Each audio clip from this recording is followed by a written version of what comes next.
আমি অন্যদের কথা বলতে পারি না, আমি আমার ব্যক্তিগত কথা বললে আমি সবসময় স্বাধীনভাবে বক্তব্য দিয়েছি। এজন্য আমার জেল হোক, রিমান্ড হোক, কিছু হোক, আমি ওগুলো পরোয়া করে কথা বলিনি। আমি আগে বলতে পারিনি, এখন বলতে পারি, এটা আমার কাছে তেমন একটা যায় আসে না। কারণ আমি আগেও বলেছি, এখনও বলতেছি, ইনশাআল্লাহ আগামীতেও যে আসুক আমরা দিনের পথে হক কথাটা, সত্য কথাটা বলেই যাবো ইনশাআল্লাহ। রিমান্ডে আমি 26 দিন ছিলাম। তো 26 দিন রিমান্ডে থাকা অবস্থায় আপনারা বিভিন্ন মাধ্যমে শুনেছেন, সাংবাদিক ইলিয়াস ভাইয়ের মাধ্যমেও, কিছু টকশুর মাধ্যমে আপনারা হয়তো কিছু জেনেছেন। বাকি রিমান্ডের অনেক কিছুই আমরা এখন শর্টকাটে যে দাঁড়িয়ে বলতে পারবো বিষয়টা এমন না। দীর্ঘ 26 দিনের মধ্যে আমাদের সাথে অনেক ধরনের, যেমন আমি আপনাদেরকে বলি, ডিবি রিমান্ডে থাকা অবস্থায় একদিন হুট করে একজন এডিসি আমার একেবারে, আমি চেয়ারে বসে আছি, সেও প্রত্যেকটা ব্যক্তিকে জিজ্ঞাসা করার জন্য একটা ইউনিট থাকে ডিবিতে, স্কোয়াড থাকে 4-5 জনের। তো সেই স্কোয়াডের অংশ না হয়েও সে আমাকে আঘাত করে, আমার আঘাতের পর আমি একবার চেয়ার থেকে পড়ে যাই। তো এই ধরনের আরও অনেক লোমহর্ষক ঘটনা আমাদের সাথে ঘটেছে।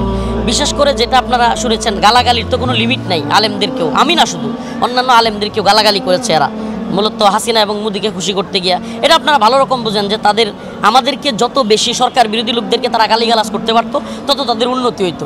তো এই জন্য আমাদের সাথে খুব বাজে আচরণ করা হয়েছে।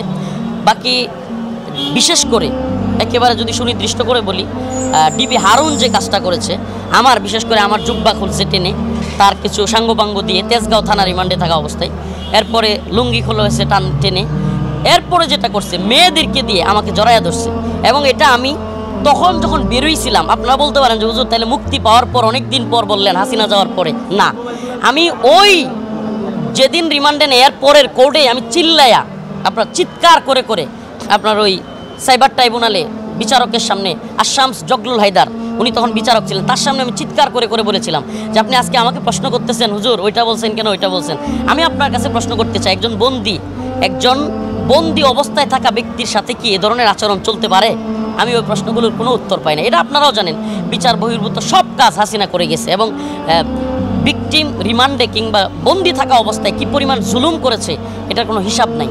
অথচ এখনও এদের চালাচামুন্ডা যেগুলো আছে, সাঙ্গপাঙ্গ, এরা এখনও পর্যন্ত আয়নাগর, ভুয়া, এই সেই মিথ্যা প্রোপাগান্ডা, গুজব এখনও ছড়াইয়া যাচ্ছে।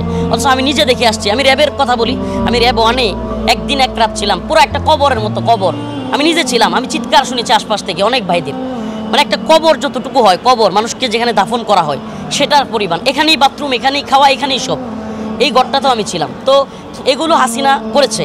আল্লাহ পাক এই জুলুম থেকে আমাদেরকে মুক্তি দিয়েছে, এজন্য শুকরিয়া। আজকে আরও অনেক বেশি খুশি যে আজকে 4টা মামলা থেকে আমি মুক্তি পেয়েছি, আলহামদুলিল্লাহ।